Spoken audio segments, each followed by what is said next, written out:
오늘 함께 하실 말씀은 우리 누가복음 9장 51절로부터 62절까지 말씀입니다. 우리 함께 읽겠습니다.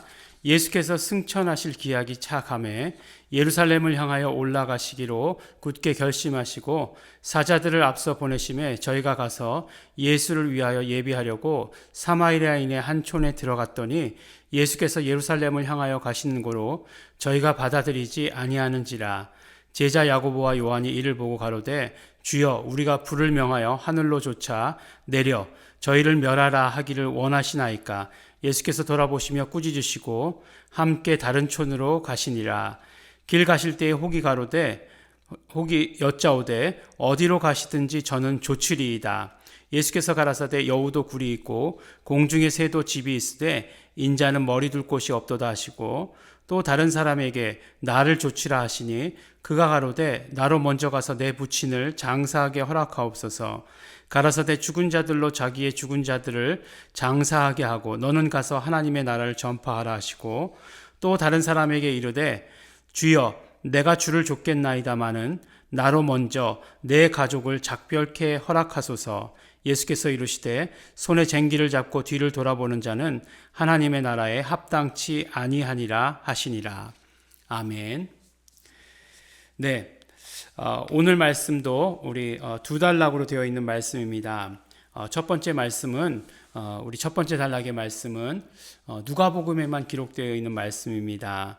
예수님께서 이제 예루살렘으로 향해 가기로 결심하셨습니다. 근데 물론 내용도 중요하고 거기서 이루어진 일도 중요하지만 누가복음의 표현들을 보면 약간 이것이 어떤 표현이지? 라고 이렇게 생각을 하게 하는 표현들이 있어요. 무슨 표현이냐면 바로 예수께서 승천하실 기약이 차감해. 그러니까 승천하실 그 때가 이르렀다. 그러니까 성경에 보면 때가 찼다 이렇게 얘기하는 경우들이 많이 있지 않습니까? 때가 찼다, 충만해졌다, 때가 충만해졌다, 가득 찼다, 완전히 이루어졌다, 이렇게 되는 거죠. 그런 표현들이 있는데 그 때가 언제냐?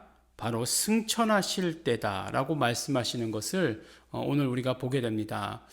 그러면서 약간은 우리가 생각하던 것과는 다르다라는 생각이 들어요. 예수님께서 계속 말씀하셨던 것은 이제 십자가에서 고난받으시고 죽으시고 부활하실 때 항상 이것을 십자가의 때를 말씀하셨었는데 오늘 말씀을 보니까 승천하실 때다라고 이렇게 말씀하시는 것 이게 보면서 조금 다른 표현이다라는 생각을 하게 됩니다. 그러나 결국 예수님께서 승천하실 때라고 말씀하신 것은 예수께서 이 땅 가운데 오셔서 모든 사명을 다 이루실 때가 되었다. 그러니까 예수님께서 이 땅에 오셨다가 승천하시면서 예수님께 맡겨진 모든 사명을 다 감당하신다라고 하는 그런 의미가 되겠습니다. 그러므로 이 땅 가운데에서 맡겨주신 모든 일을 다 감당하시고서 라고 이렇게 말씀하는 것도 틀리지 않는 표현일 것입니다. 그런데 이제 사마리아인의 한 촌에 들어갔죠. 사마리아인의 한 촌에 들어갔는데 거기서 예수님을 영접치 않았다라고 이렇게 이야기합니다.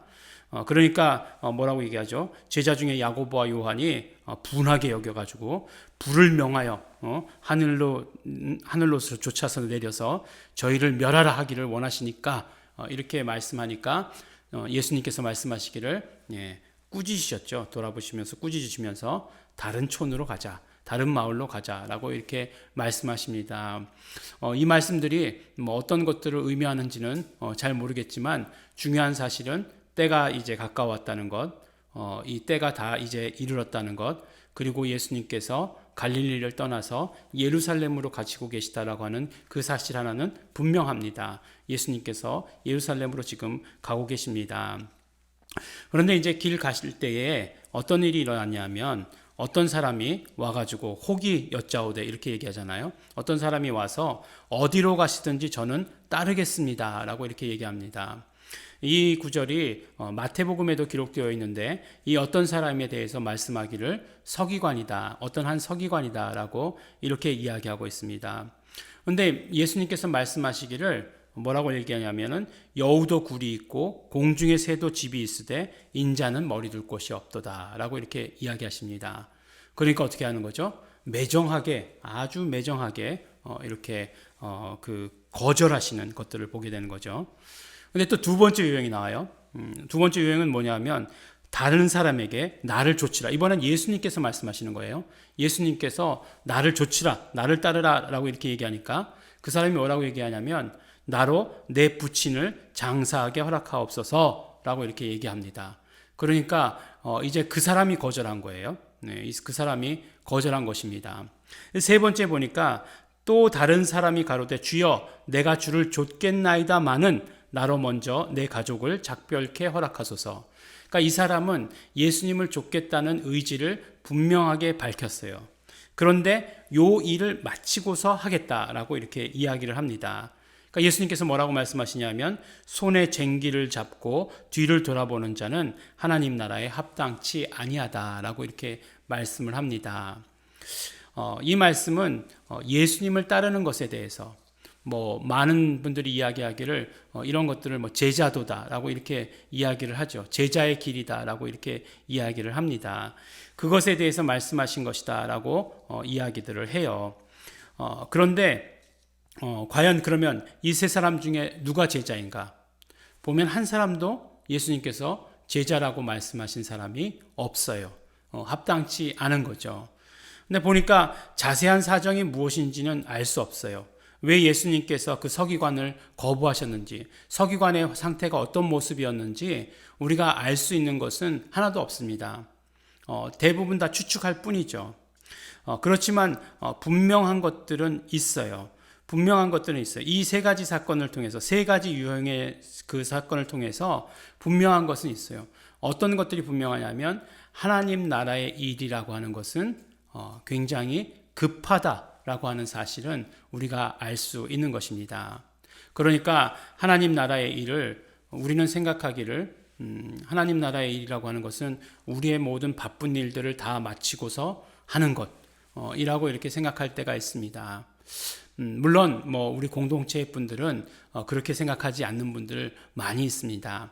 어떤 결단이나 이런 것들을 보면 대단히 정말 그 모든 일들을 내려놓고 하나님의 일을 우선시하는 경우가 있습니다. 그런데 이것이 어떤 이벤트적인 경우가 아니라는 것이에요. 매일매일의 삶에서 그렇게 돼야 된다는 것입니다. 아니, 전 삶을 거쳐서 하나님 나라의 일이 가장 급한 것이 되어야 된다라고 이렇게 말씀을 해 주세요. 그리고 또 두 번째로 중요한 것은 무엇이냐면 예수님께 집중해야 한다는 것이에요. 예수님께 집중해야만 예수님의 나라, 예수님의 일을 할 수 있다라고 말씀하는 거예요. 손에 쟁기를 잡고 뒤를 돌아보는 자는 하나님 나라에 합당치 않다. 그것이 무슨 말씀입니까? 바로 어떤 환경이나 자신의 어떤 일들, 이런 모든 것들에 예수님의 일을 하는 데 있어서 한눈 팔아서는 안 된다는 것입니다. 오직 예수님께만 집중할 수 있는 그런 사람이어야 한다는 것입니다. 이 말씀을 들으면서 그런 생각이 들었어요. 우리가 하나님 나라의 일에 대해서 언제나 제자로서 부름을 받았다라고 생각을 합니다. 아니, 제자로서 부르심을 받은 게 맞습니다. 우리는 적어도 구경꾼은 아니에요. 하나님 나라의 일에 대해서 분명히 부르심을 받은 사람인 것은 틀림이 없습니다. 그런데 그렇게 부르심을 받았다면 우리의 자세가 어떻게 돼야 되느냐라고 하는 것에 대해서 말씀해 주시는 것이에요. 바로 우리의 자세는 하나님의 나라의 일이 급하다라는 사실을 먼저 인식해야 하는 것입니다. 하나님의 나라의 일이 오늘 해도 좋고 내일 해도 좋고 다음 주에 해도 상관없고 한 그런 것이 아니라 지금 당장에 굉장히 급박한 일이다라고 하는 사실을 알아야 하는 것이에요. 그리고 우리의 모든 시선이 예수 그리스도께로 집중되어야 된다라고 하는 것을 말씀해 주십니다. 이것은 어느 날, 어느 순간에 그렇게 되겠지라고 하시는 그런 말씀이 아니라 지금 바로 이 시간, 오늘 예수님께서 부르시는 그 순간, 예수님께서 이미 우리를 부르셨기에 우리의 모든 마음의 준비가 그렇게 되어 있어야 된다라고 하는 것을 우리에게 말씀해 주십니다. 세 사람의 유형 중에 어떤 사람일까? 생각해 보면서, 아니 어떤 면으로 이야기하면 세 사람의 그런 어떤 그 모습을 다 가지고 있을 수도 있습니다. 그렇지만 예수님께서 우리를 부르시고 계시고 우리를 따르라고 우리에게 나를 따르라고 말씀하고 계십니다. 그럴 때에 우리가 예수님만을 바라보면서 예수님께만 집중하면서 예수님을 따라갈 수 있는, 하나님의 나라의 일에 집중할 수 있는 우리 성도들이 되시기를 바랍니다. 우리 기도하시겠습니다. 하나님 아버지 감사합니다. 오늘 말씀을 보며 우리의 아버지 정말 제자됨을 볼 때에, 우리가 정말 제자인가를 아버지 하나님 돌아볼 때에 우리의 모든 부족함들, 우리의 모든 연약함들이 있는 것을 보게 됩니다. 예수님의 피를 의지하고 예수님의 피를 의지합니다. 용서하여 주시옵소서. 아버지 하나님, 우리가 정말 아버지 하나님 부름받은 자인데, 우리가 제자인데 이제 예수님께 집중하게 하여 주시옵시고 오직 예수님만을 따라가게 하여 주시옵소서. 하나님 나라의 일을 정말 급한 것으로 여길 수 있도록 되기를 원합니다. 예수님께서 하나님 나라의 일을 급한 것으로 여기셨는데 우리는 아버지 하나님 여전히 느긋한 것으로 생각하고 있고, 우리는 아버지 하나님 오늘 하지 않으면 내일 해도 되고 내일 하지 않으면 그 모레 해도 되는 것으로 생각하고 있는 것, 예수님의 피를 의지합니다. 이제 아버지 하나님을 결단하오니 아버지 하나님 우리의 결단을 받아 주시옵시고 우리가 예수님을 따르는 자 될 수 있도록 아버지 하나님 축복하여 주시옵소서. 감사드립니다. 예수님 이름으로 기도드렸습니다. 우리 계속해서 우리 통성으로 기도하실 때에 우리 먼저 회개하면서 기도하기를 원합니다. 우리 예수님의 피를 의지합니다. 나의 연약함, 나태함, 예수님께만 집중하지 못하는 이 모든 것들, 정말 하나님 나라의 일을 우선시하지 못하고 급한 것으로 여기지 아니하는 우리의 모든 것들 예수님의 피를 의지합니다. 회개하시면서, 그러나 우리의 회개의 제목이 또한 우리의 결단의 제목이 되기를 원합니다. 하나님 나라의 일을 가장 우선으로 여기고 정말 예수님만 따르는 삶을, 예수님께만 집중하는 삶을 살겠습니다. 우리 감사하시면서 회개하시면서 우리 결단하시면서 다 같이 통성으로 함께 기도하시겠습니다.